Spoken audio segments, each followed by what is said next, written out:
mo rántí ìjọ tí a wà ní legal study Professor Jimba wọ́n máa bá wa sọ̀rọ̀ kan pé ẹ dákun àdàbí ìyàwó ni ó wà níbi tí ó ní sí Adamu Isafa òun onírètí ni ìwọ tó jádàbí mọ̀rìkàzí ni ó ti wọ kíláàsì kọ́ èmi Jimba náà ní ọmọ kí wà lájẹ́ àgbà ní mi ìwọ tó jẹ́ mọ̀rìkàzí mo ti kọ́ ká tó wá sọ wípé mímọ̀ rèé èèyàn ò lè gbà tán nínú kíláàsì ẹ dákun ẹ̀yin ọmọ kíw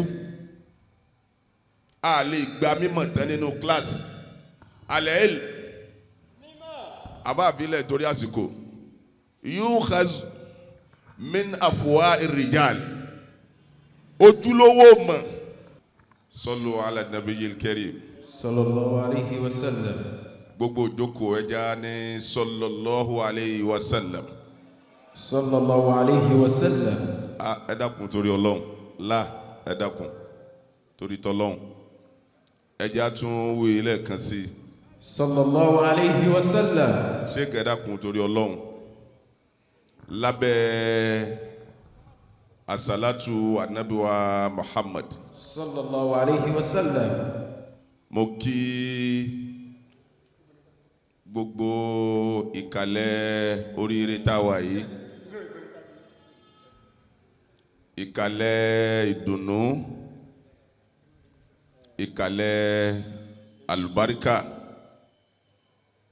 tí àwọn àlùfáà wa àgbà tí a fi tọ̀ọ̀tọ̀ àti àpọ́nlé tá a fi dárúkọ tí wọ́n pe gbogbo ayé láti lè celebrate mímọ́ láti lè kó ìkan nínú àwọn àṣeyọrí ọpọlọ láti lè kó jáde Fadilatu Sheikh Lukmon Muhammad al-Jami Owoyale Al-Adaby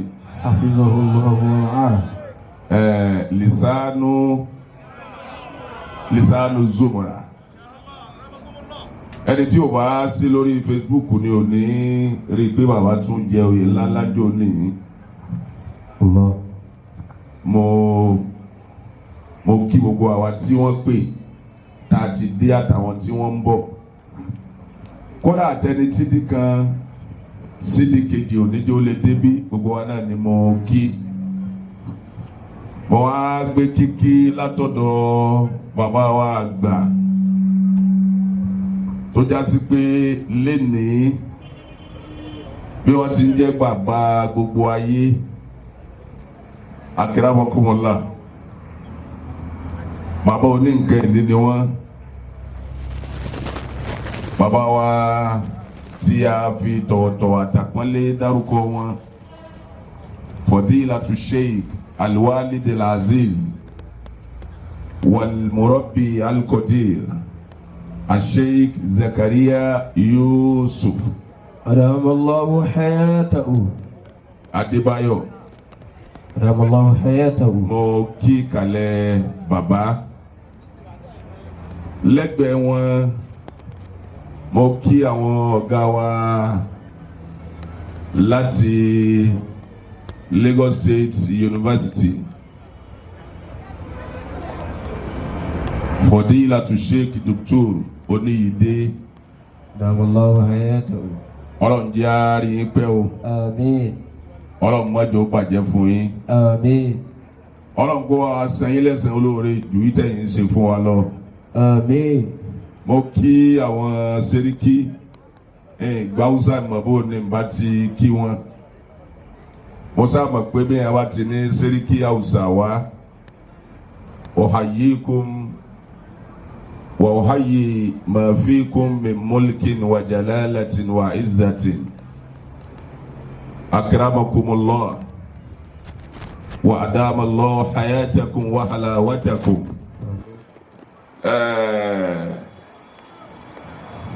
kò sẹ́ni tó gbá Hausa kan bí ẹsẹ̀ àti ní ṣéwù aláwọ̀káwọ̀ albarika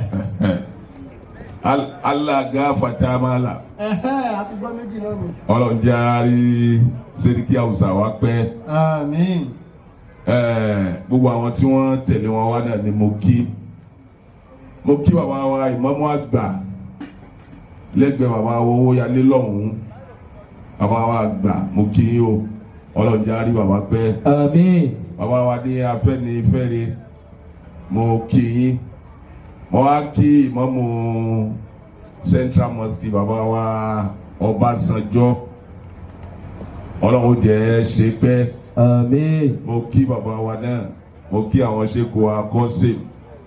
Mo wá kí àwọn dókítà wa Dr. Sheikh Abdulrauf Ọ̀nàọlápọ̀, àwọn àlùfáà wa láti Màgbọ́n, mo kí ẹ̀yin náà.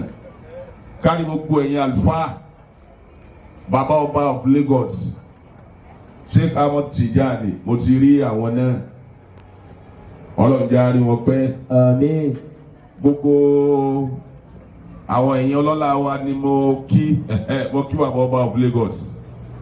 Bí mo ṣe tún rí láwà ní ilé mo tún léwu ní wọ́n láwọn ṣe tún jẹ oyè kan lọ́dọ̀ àwọn jàmáà wa ní àmúwò ni. Sẹ́ríkì lámúwò. Sẹ́ríkì lámúwò. Allahu Akbar. Ọlọ́run níjó bàjẹ́ o. Àmín. Mo kí gbogbo ẹ̀yin ọlọ́lá wa, mo kí yín púpọ̀, Ọlọ́run jẹ́ àárí pẹ́. Àmín. Gbogbo ẹ̀yin àlùfáà wa ni mo kí, gbogbo ẹ̀yin akẹgbẹ́ mi lọ́mọ kí, gbogbo ẹ̀yin ìyá, gbogbo yín náà ni mo kí Sheikh wa Bọ́lájí, ọ̀rọ̀ yẹn ni kí n kí yín, mo kí Sheikh Sodiq, mo kí gbogbo ẹ̀yin àlùfáà wa látòkè délẹ̀. Mo tún á darí kíkí lọ sọ́dọ̀ bàbá wa tí gbogbo wa wá kí lénìí, bàbá Owoyale. Gbogbo kíkí náà mo pápọ̀ sábẹ́ assalamu alaikum wa rahmatullahi wa barakatuhu. Wa alaikum assalam wa rahmatullahi wa barakatuhu. Mo dúpẹ́ lọ́dọ̀ Ọlọ́run. Alhamdulillah. Pé Ọlọ́run ní kémi náà wà ní inú ìjókòó oríire yìí. Ìjókòó kan ni kódà bí wọn ò pèèyàn síbẹ̀, bẹ́ẹ̀ yẹn bá jẹ́ olólùfẹ́ mímọ́, èyí tó dáa ní kéèyàn bá wọn débẹ̀. Pàápàá jùlọ lásìkò tá a wà yìí tó já sí wípé ọ̀gọ̀rọ̀ nínú àwọn tá a lè pè tá a máa lérò pé àfáà làwọn wọ̀nyí yestekifuna bikimatil ilm. Abá dédipẹ́ni táwọn pè láàfáà gan, ọwọ́ tó fi mú ọ̀rọ̀ mọ̀, ọwọ́ bíntín ni láàrin gbogbo àwọn èèyàn. Mímọ́ ò ní jọ lójúmọ́, ó lè débẹ̀ kó máa ròyìn aṣọ, ó lè débẹ̀ kó máa ròyìn bàtà, kódà ó tún lè dé agbo mọ̀ kó tún máa ròyìn mọ́tò. Gbogbo àwọn tá a sì wí yìí fún àfa, mo kí àná mi. Àyàkùn bọ̀ yéèyàn ẹ wàá kí mi bọ́ tí wọ́n kí àná mi. Bàbá Owoyale òde ni ẹ má kí àná yín láti. Ẹ má dúró mo yọ̀dá. Ó ní pé ọ̀rọ̀ mímọ́, Ọlọ́run bá kọ́lé fáfá, Ọlọ́run ra mọ́tò fáfá, ó sì ń lo aṣọ ìgbàlódé, ènìní lára àfá. Kìí sọ ló yẹ káàfá wá pàtàkì ju mímọ̀ tọ́lọ̀ ń tàta rẹ̀ ṣàpọ́nlé ẹ̀ tí gbogbo kìíní fi dé lọ. Bá wa wò láyé lénìí, ìsọwọ́ mójútó ọ̀rọ̀ à ń katira amúrasọ́rọ̀ mọ̀ níbi tá ń lò lọ lénìí. Bàbá wa Dr. Abdulrauf ẹ̀rí kó kéré jọjọ púpọ̀. Mọye wàhálà tẹ́yìn ṣe ń jọ tẹ̀ ń wá àtẹ̀tún mọ̀ dáná mọ́rí. Mélòó ọmọ ní ń taná mọ́rí pé òun sáà gbọ́dọ̀ mọ kíní yìí. Bẹ́ẹ̀ bá wá wádìí pé kí ló fà á, wàláhì kò sí ní tó fà á. ọ̀pọ̀lọpọ̀ àwọn àfáà tó yẹ kọ́rọ̀ ó máa jáde lẹ́nu wọn àwọn gan àwọn ni wọ́n kọ́ yẹ̀yẹ́ mímọ̀ náà. bẹ́ẹ̀ wá wá rí tí bàbá Owóyalé ṣe yìí wallahi ismubillahi alladhi la ilaha illa huwa. mo rí àpẹẹrẹ wípé lórí pé mo fẹ́ wá bílẹ̀ ní inú bàbá Ọláwùmí ń dùn níbi tí wọ́n wà. Aqsamtu bi rabbil Kaaba. Torí àlá tí mo lámọ́júlé ní bí mo sì ti rí bàbá lóòótọ́ ò bá mi sọ̀rọ̀ pé ó ń lọ bìkan àmọ́ dèdè bí mo ti ń rí wọn bí mo ti ń wò wọ́n mo wá jí mo wá rí i pé kò sí tí ìdùnnú yẹn ń tọ́ka sí tó kọjá wípé a tún fẹ́ celebrate ọ̀rọ̀ mọ́ bí lọ. àṣetì ń bá wá bílẹ̀ ni mo fi Ọlọ́run búra ẹ̀ṣẹ̀ ni kò sí tó fi dè ní ọ̀rọ̀ mọ̀ ó pàtàkì lọ́dọ̀ tèmi ju gbogbo nǹkan lọ. bí n bá sì rẹ́ni tó ní mímọ̀ yóò fẹ́ dàbí kí n gbé mi yóò fẹ́ dàbí pé kí n gbé mi. ìkan nínú àwọn àlùfáà tọ́lọ̀ ń ṣàánú ó bùn ó ní mímọ̀ ọ̀tá rẹ̀ gan náà mọ̀ kó bùn ún. wọ́n á wo sùsùn wọ́n láàfáà yìí bẹ́ẹ̀ ti rí yìí kì í ṣe fáàrí ibi tó ti kéwù nìkan fáàrí gbogbo àwa tí ń jà fáàní. ẹ jẹ́ mọ̀ bá ní sí gbọ́yé wàláhì ó sì gbọ́yé ṣe déédéé wípé kéèyàn bẹ́rin tó dáa kéèyàn má lè pọ́n lé mọ́ mo wá rí i pé èèyàn gbọ́dọ̀ torí àwọn máa lè wá ba ìwà tó wà lọ́wọ́ tiẹ̀ jẹ́ torí káyé máa wà lérò pọ̀ máa lè níwọ náà.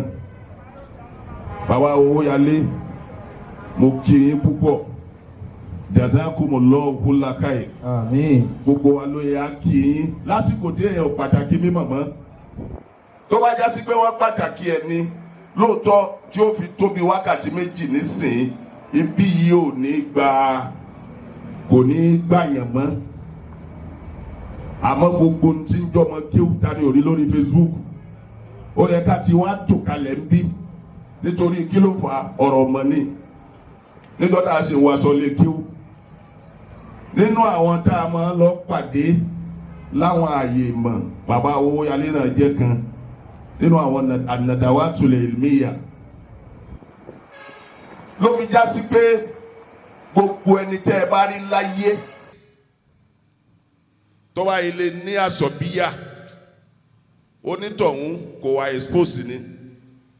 mo rántí ìjọ tí a wà ní legal study Professor Jimba wọ́n máa wá bá wa sọ̀rọ̀ kan pé ẹ dákun àdàbí ìyàwó ni ó wà níbí tí ó ní sí Ádámù ìsàfà òun onírètí ni ìwọ tó jádàbí mọ̀rìkàzí ni ó ti wọ kíláàsì kọ́ èmi Jimba náà ní ọmọ kí wà lájẹ́ àgbà ní mi ìwọ tó jẹ́ mọ̀rìkàzí mo ti kọ́ ká tó wá sọ wípé mímọ̀ rèé èèyàn ò lè gbà tán nínú kíláàsì ẹ dákun ẹ̀yin ọmọ kéwú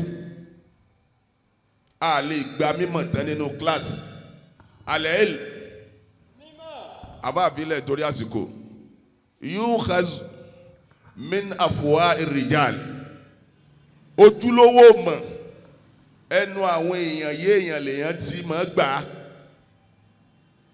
lọ́nà wo lẹ́ànà rijal yẹkìrọ̀húnà asana lukutu àwọn èèyàn yéèyàn nú àwọn àlùfáà bí tírà bá pọ̀ wọ́n ti mọ̀ èwo ló níye lórí jù ìyẹn ni wọ́n wà lọ ká tí wọ́n bá wá ka tírà tó níye lórí tán yàfàzúnà asana mọ́ yẹkìrọ̀hún ohun tó dáa tí wọ́n kà pọ̀ èyí tó wá dáa jù ẹ̀rí wọ́n falà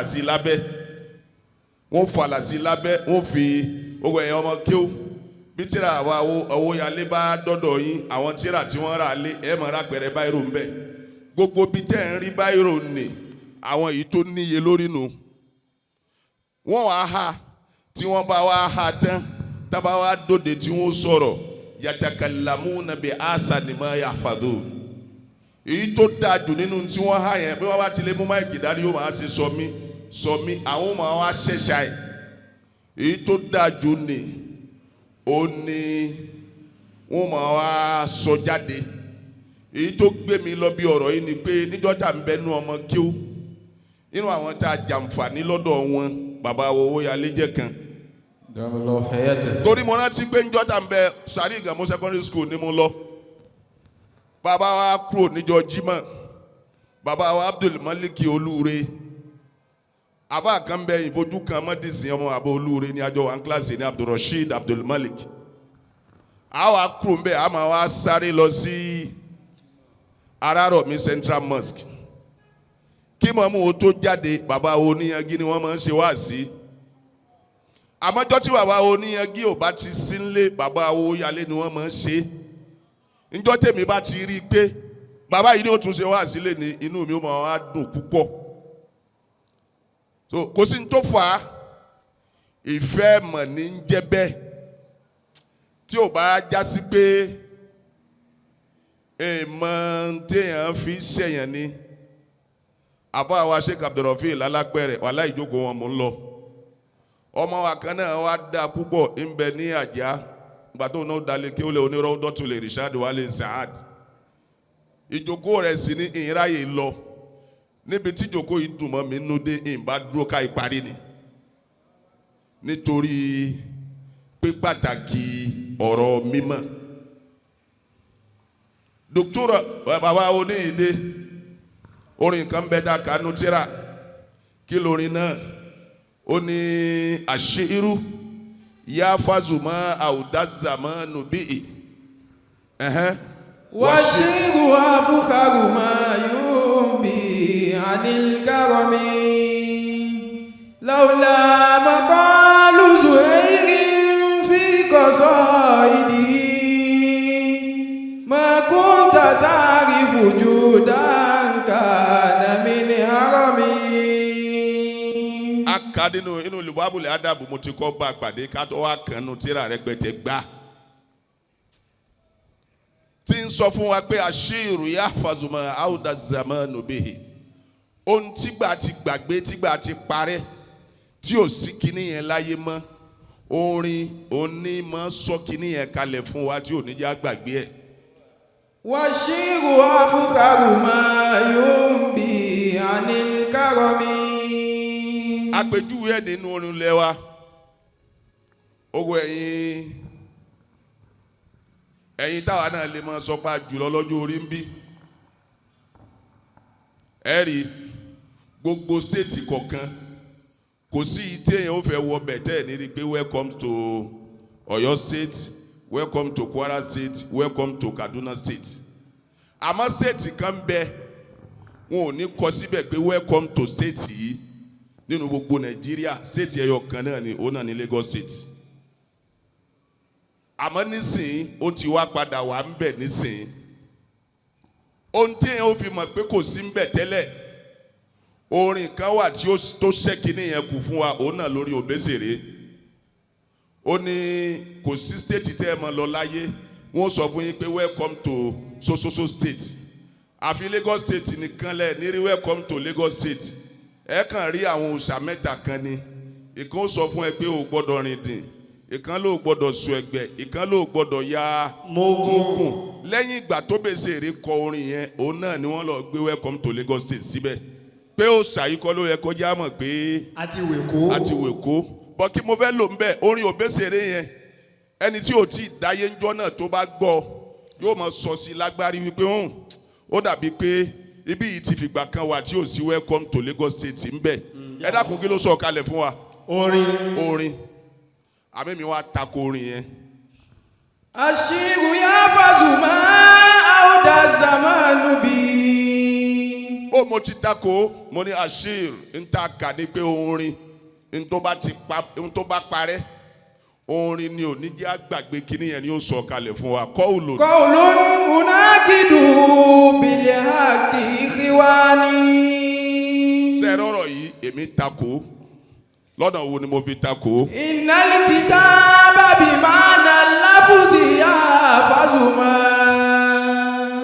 àwùdá zamanu bí min kulli nuqsani.